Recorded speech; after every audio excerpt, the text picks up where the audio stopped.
बुखारी साहब, हमने देखा कि रिसेंटली वीकेंड पर काफ़ी ज़्यादा हेक्टिक डिप्लोमेटिक एक्टिविटी की गई पाकिस्तान की जानिब से भी, ईरान की जानिब से भी। उसके बाद एक्सियोस की रिपोर्ट सामने आ रही है कि ईरान ने अब फाइनली एक प्रपोजल जो है वो अमेरिका को भेज दिया पाकिस्तान के थ्रू। आपको क्या लगता है इस प्रपोजल के अंदर क्या कुछ हो सकता है पॉसिबली, और अमेरिका इसको कैसे रिस्पॉन्ड करेगा? देखिए, पहली बात तो ये है कि हम ये मुज़ाकरात पर आने से पहले या मुज़ाकरात का एनालिसिस करने से पहले थोड़ा सा ये देखें कि हमारी इस्लामिक उम्मा जो है वो उसका वतीरा क्या है, उसका रवैया क्या है ईरान और अमेरिका की जंग को लेके। दुनिया भर की बेहिसी और मुस्लिम उम्मा की का ये नतीजा है कि फ़लस्तीन के अवाम के साथ जिस किस्म की नस्ल कुशी की गई, जिस तरीके से ईरान को बर्बाद किया गया, जिस तरीके से लेबनान के ऊपर जारी इसराइली जहरियत के ऊपर सब जो है वो मुंह चुप साधे बैठे हुए हैं, या उनको सुनाई नहीं देता, या वो बहरे हैं, या उनको दिखाई नहीं देता वो अंधे हैं, या उनके पास दिल नहीं है कि वो बेहिस हैं। ये मुझे मजबूरन कहना पड़ रहा है, इसलिए कि जंगबंदी तो ईरान और अमेरिका के बीच भी है, जंगबंदी तो इसराइल और लेबनान के बीच भी है। Is that being respected? Has America respected the ceasefire? No. क्यों कह रहा हूँ मैं ये? जब जंगबंदी हुई तो सबसे पहले तो इसराइल ने उसकी वायलेशन की कि खुजिस्तान में और इस्फहान में एरियल बॉम्बिंग करके मिसाइलों के फायर करके उसकी वायलेशन की। उसके बाद जंगबंदी हुई लेबनान में, तसलसल के साथ अब तक इसराइल जो है उसके ऊपर बम बरसा रहा है, और बेगैरती की और बेहिसी की हद ये है कि वो धमकियां दे रहा है कि फलां इलाका खाली करके निकल जाए वहां से, क्योंकि मैंने बॉम्बिंग करनी है। सब मामे चुप है, सबकी ज़बानों को ताले लग गए हैं, किसी में इतनी हिम्मत नहीं है कि वो अपनी ज़बान खोले, मुंह खोल के कहे कि ये हो क्या रहा है। मैं पूछना चाहता हूँ ये कि अगर ये लेबनान की बजाय कोई यूरोप का मुल्क होता तो क्या ये बेहिस्सी बेगैरती इसी तरह जारी रहती? बिल्कुल नहीं। वैसे तो ईस्ट तैमूर में कुछ हो जाए तो पूरी दुनिया बिलक उठती है जी। लेकिन चूंकि मुसलमानों के ऐसे गेस्ट कार्रवाई हो रही है, मुसलमानों को एलिमिनेट किया जा रहा है, मुसलमानों की सॉवरेनिटी को चैलेंज किए जा रहे हैं, इसलिए सब चुप हैं। लिहाजा मेरे में तो जब तक सांस है, हिम्मत है, मैं इसी तरीके से मुंह खोलता रहूंगा जिसमें हिम्मत है माई के लाल ने मुझे रोक ले। एक बात। दूसरी बात ये, और मेरे पास जवाब है कि मैं किस दर्द से, किस वजह से सब कुछ बोल रहा हूँ, क्या मेरी आंखें देख रही हैं और क्या सब अंधे हैं, सब बहरे हैं। तो वो मेरी बहस जो है वो जारी रहेगी। इसके बाद आज भी आपने देखा जंगबंदी इसराइल में मैंने तो नहीं कराई, अमेरिका में हुई ना बैठ के। लेबनान के सदर भी थे वहाँ, या लेबनान के वज़ीर आज़म थे, इसराइल का नुमाइंदा भी मौजूद था। सीज़ फायर हुई। Who is disrespecting that seize fire? Israel. कोई बोला?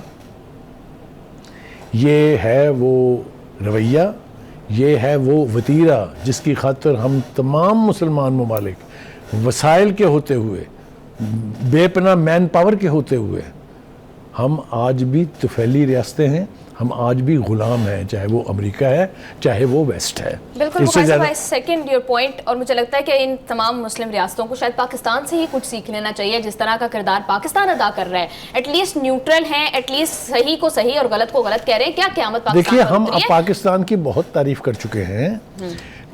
एनीवे, हैविंग सेड दैट, आप ये देखिए दो चीज़ें बहुत कॉमन है, इसराइल का ग्रेटर इसराइल और भारत का अखंड भारत। दोनों का टारगेट मुसलमान है। कुछ मुल्क कर रहे हैं ना भारत की भी इमदाद, नाम लूं तो तड़प जाएंगे सारे सुनने वाले। उसमें वो कहते हैं ना, इसमें कुछ पर्दा नशीनों के भी नाम आते हैं, इसमें मुसलमान रियासतें हैं।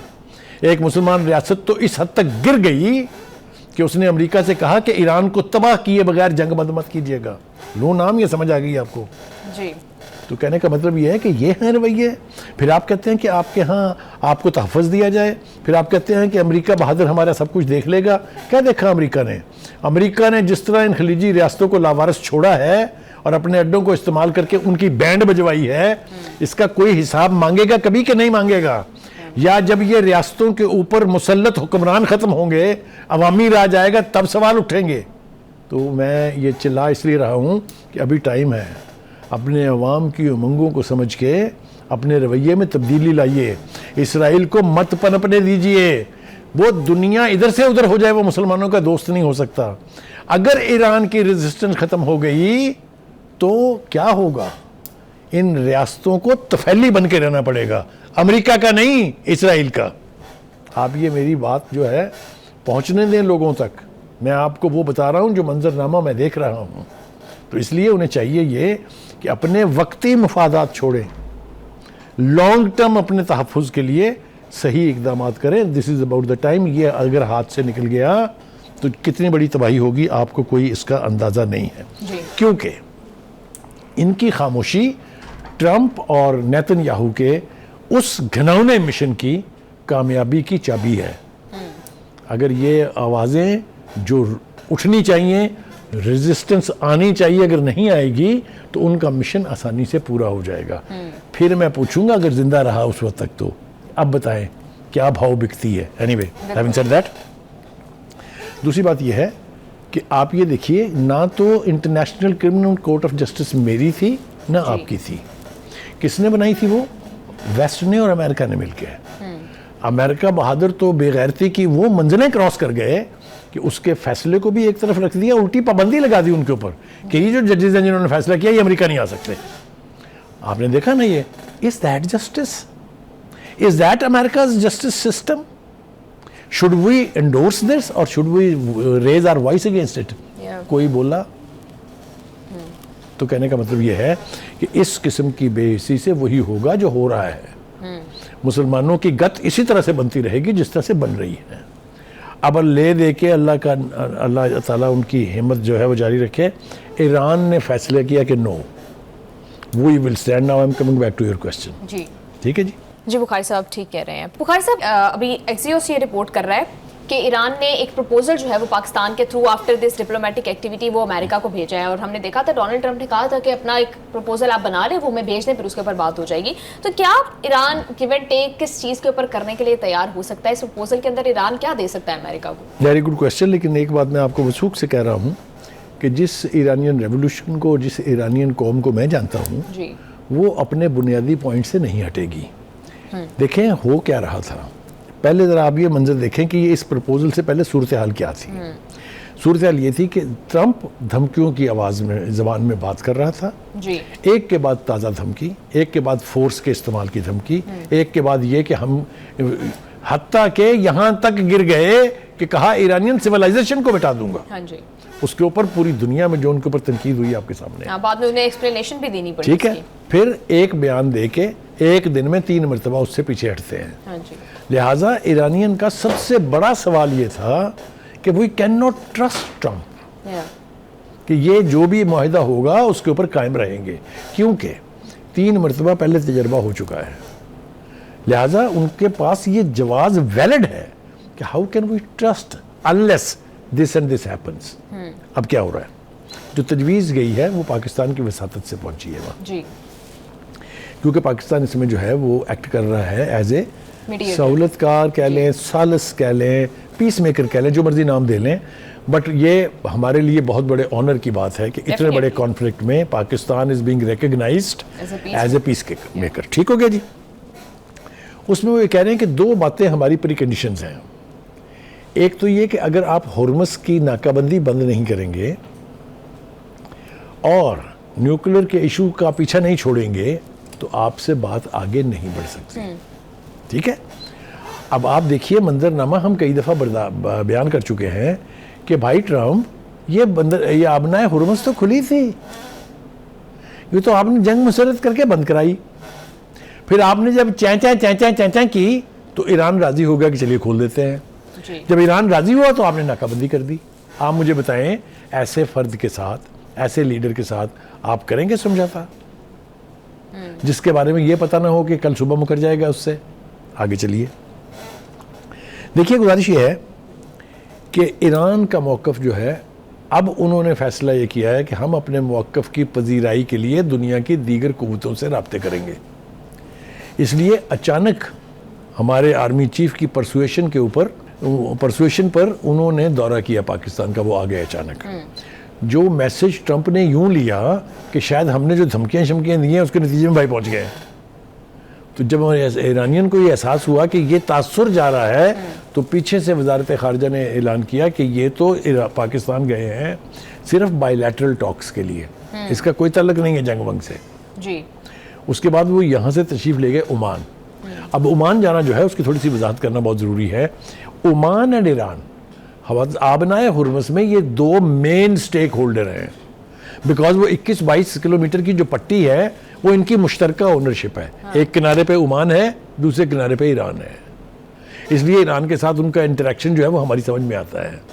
वो ये चाहते हैं कि कोई ऐसा सिस्टम बना लिया जाए कि हम मुश्तरका तौर पर इसकी निगरानी करें।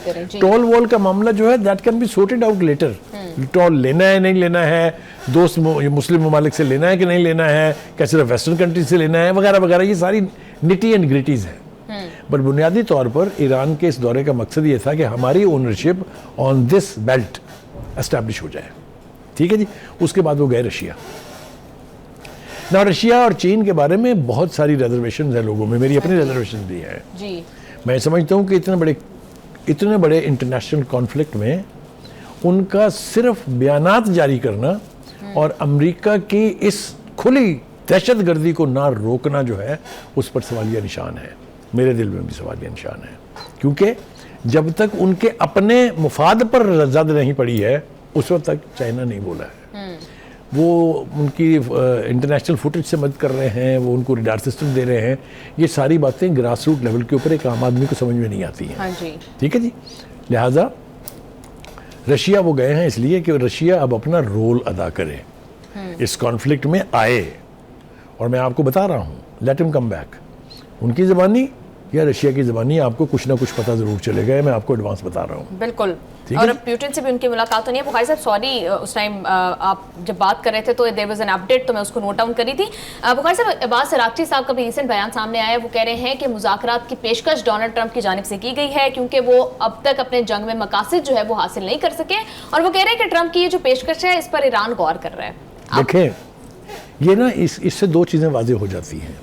एक तो ये है कि धमकियों में ईरान नहीं आया है, धमकियों ने असर नहीं किया है।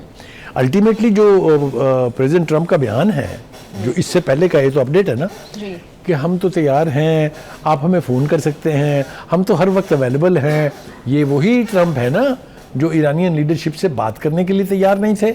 अब वो कह रहे हैं हम तो हमतन वक्त जो है आपका इंतजार कर रहे हैं, आप चाहे हमें कॉल कर लें, चाहे आप कॉल कर लें, चाहे आप खुद आ जाएं, जो आप मुनासिब समझे करें, लेकिन बात आगे बढ़नी चाहिए।